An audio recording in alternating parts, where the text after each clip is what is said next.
गीतिका आत्महत्या केस में गोपाल कांडा जो पूर्व मंत्री हैं हरियाणा के, उन्हें बरी कर दिया गया है। गोपाल कांडा के जो मैनेजर अरुण चड्ढा, उनको भी बरी कर दिया गया है। दिल्ली के राउज एवेन्यू कोर्ट का ये फैसला आज आया है। हरियाणा के पूर्व गृह राज्य मंत्री गोपाल कांडा 5 अगस्त 2012 को गीतिका ने आत्महत्या की थी। सिरसा से विधायक है गोपाल कांडा और इस पूरे केस में आत्महत्या के लिए उकसाने का, प्रताड़ित करने का आरोप गोपाल कांडा पर लगा था। हम इस वक्त मेरे साथ अंकित जुड़ रहे हैं जो गीतिका के भाई हैं। अंकित, सबसे पहले आपका परिवार बहुत मुश्किल वक्त से गुजरा। पहले आपकी बहन और उसके बाद आपकी माताजी का भी देहांत हुआ। आज जब ये केस का फैसला आया है तो सबसे पहले मैं इस पे आप गोपाल कांडा को छोड़ दिया गया है, जिन लोगों के ऊपर आरोप थे उन सबको बरी कर दिया गया है। आपकी सबसे पहली प्रतिक्रिया इस पे जानना चाहता हूँ। जी, हम बहुत ही डिसअपॉइंटेड हैं कि इतने सॉलिड डॉक्यूमेंट प्रूफ होने के बाद भी इन्हें ऐसे ही बरी कर दिया गया। सारे चार्जेस ड्रॉप कर दिए गए। एफएसएल रिपोर्ट्स हैं, ईमेल हैं थ्रेड्स की, डायरेक्ट मैसेजेस हैं थ्रेड्स के, उन सबको कंसिडर ही नहीं किया गया। और जो इसमें मेन अक्यूज्ड हैं उनके फोन से जो डायरेक्ट मैसेजेस हैं असॉल्ट के, थ्रेट्स के, वो सब नल एंड वॉइड किए गए हैं। इस केस को बहुत technically step by step destroy किया गया। जितने भी एविडेंसेस थे, जितने भी इसमें प्रूफ्स थे, 1800 पेज की चार्जशीट है, उसमें एक प्रूफ वैलिड नहीं था हैरेसमेंट के लिए।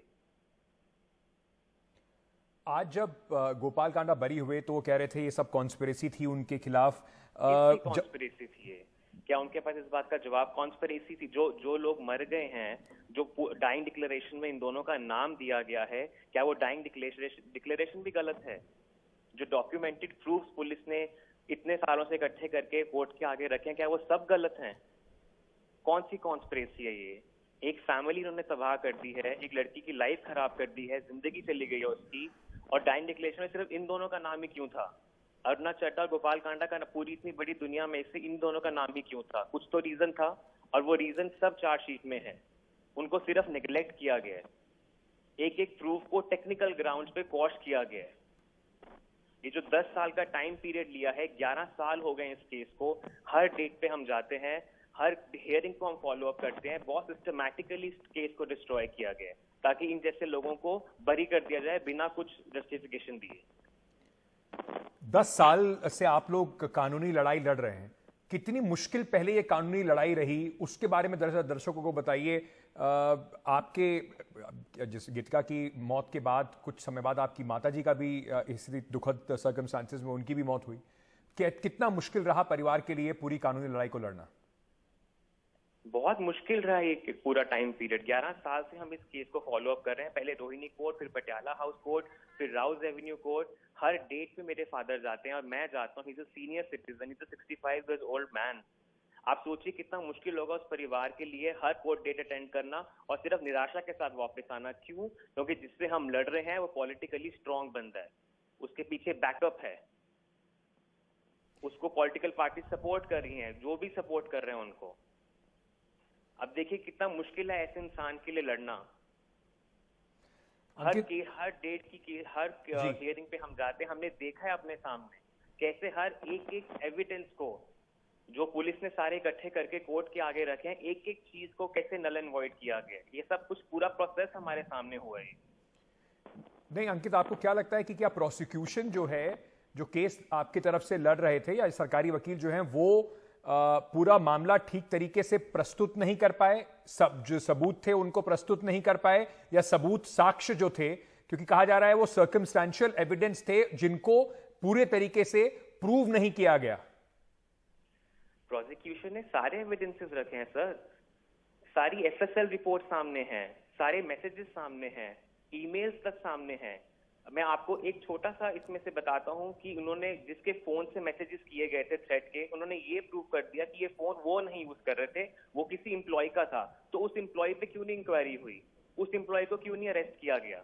क्या इसके डायरेक्शंस कोर्ट ने दिए हैं कि वो फोन ही हमारा नहीं था? अगर ठीक है, अगर उसने मैसेजेस करे तो इन्होंने अपने फोन, लैपटॉप, ऑफिस के लैपटॉप क्यों डिस्ट्रॉय करे? फौजरी का केस भी ड्रॉप क्यों किया गया? डिस्ट्रक्शन ऑफ एविडेंस भी ड्रॉप कर दिया गया। ये तो पुलिस ने पूरे विद डॉक्यूमेंट्स दिए हैं। इस केस में एक विटनेस था चंद स्वरूप सिंह, उसको इन लोगों ने भगाया है। वो प्राइम विटनेस था, वो प्रोसिक्यूशन का विटनेस था। उसके भगाने की सीसीटीवी कैमरा फुटेजेस तक हैं। उसके ऊपर कोई कंसिडरेशन नहीं दिया गया। प्रोसिक्यूशन ने पूरा केस सामने रखा है और एक एक चीज विद डॉक्यूमेंट प्रूफ है कोर्ट के पास। मैं आपसे ये जानना चाहता हूं अंकित, क्या इस पूरे समय में, मेरे पास 2 सवाल हैं आपसे, इस पूरे समय में कभी आपको धमकी, डर कि आप इतने पावरफुल लोगों के खिलाफ केस लड़ रहे हैं, कोई इस तरह का भी आपके साथ कभी माहौल बना?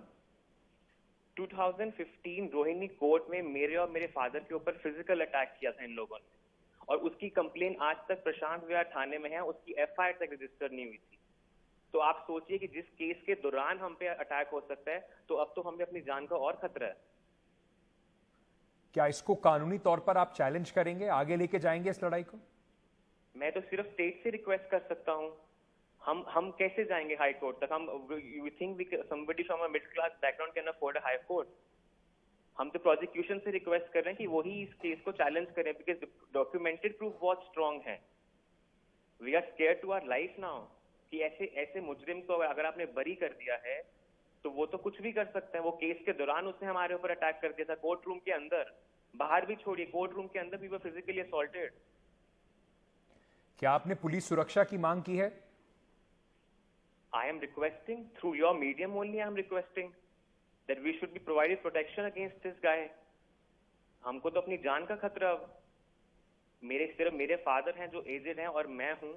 अब केस के दौरान 10-11 साल हमने इस केस को फॉलो किया है। We are scared for our own life now. Ji.